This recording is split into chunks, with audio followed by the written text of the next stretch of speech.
nataka kutegua kitandawili. Nitegue? Nitegue? Ama niwache? Haya. Jambo la kwanza ni lazima Wakenya wafahamu kwamba Uhuru ndio patron wa Azimio. Munasikia kabisa? Amekuwa akijificha, lakini jana kama mlitazama kule Mombasa, alitoka pangoni. Amejionyesha, amedhihirisha yeye ndio patron wa Azimio. Jambo la pili ni nyinyi kufahamu kwamba Raila Odinga ndio project number 1 kwa huo mradi wa Azimio. Tunaelewana kabisa? Yeye ni project number 1 kwa mradi wa Azimio. Alafu wamesema kwamba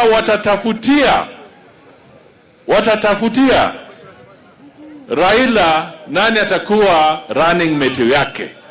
Yaani Patron atafute Azimio, aweke project ya kwanza, aweke project ya pili. Yaani kwa kifupi, jamaa huyu hataki kwenda nyumbani vile Kibaki alienda.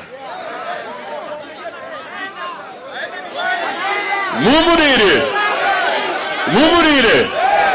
Yeye nia yake anataka tupange vile Kabila alipanga huko DRC.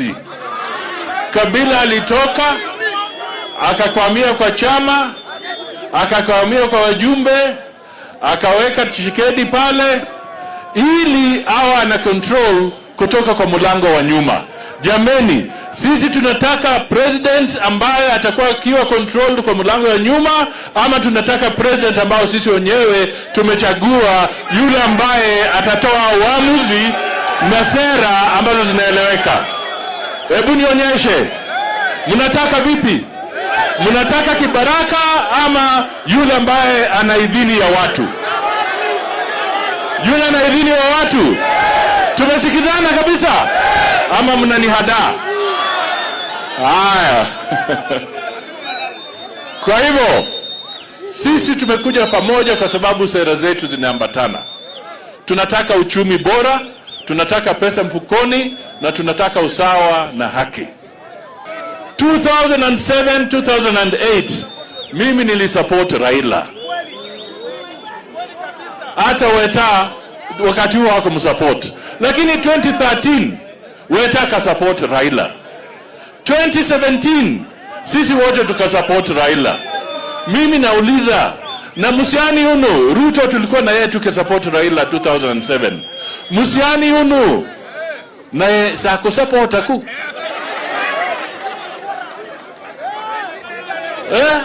Hii ni karata gani anatuchezea? Tutakubali hiyo kweli? Tutakubali hiyo kweli? Tumwambie atoe jam huko mbele, viongozi wengine waingie. Na kama ameshindwa kutoa jam, sisi tutaenda huko tumtoe, ili viongozi na vijana wapya waanze kuingia mamlakani, waongoze taifa letu la Kenya. Wangapi wako na sisi hapo? Sema Kenya kwanza!